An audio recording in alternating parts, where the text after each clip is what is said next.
sen bugünü daha güzel etmişsen qədəmlərinlə.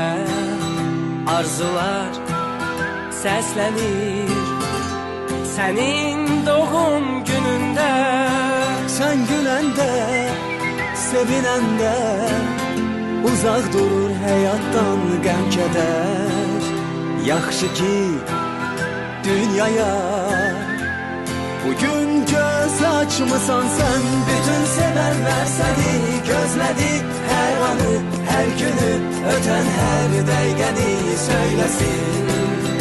Ad günün mübarək, hər yaşa sevincinə qədəm at. Ürəyi səninlədir, doğmaların, dostların, yaxınların, sevənlərin təbrik eyləyir səni.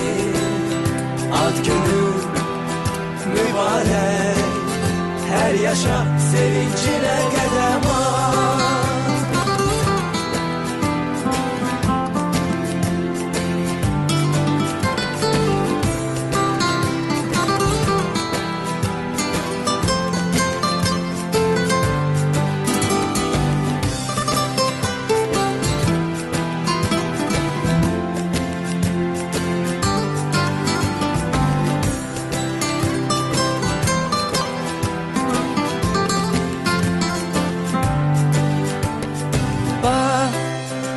Sevinir qonaqlar, bu məclis nə gözəl görsənir.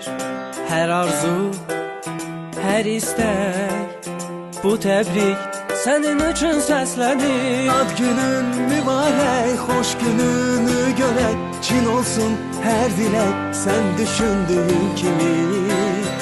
Ad günün mübarək, hər yaşa sevincinə qədəm at. Bütün sevənlər səni gözlədi, hər anı, hər günü, ötən hər dəqiqəni söyləsin. Ad günün mübarək, hər yaşa sevincinə qədəm at. Ürəyi səninlədir, doğmaların, dostların, yaxınların, sevənlərin təbrik eyləyir səni. Ad günün mübarək,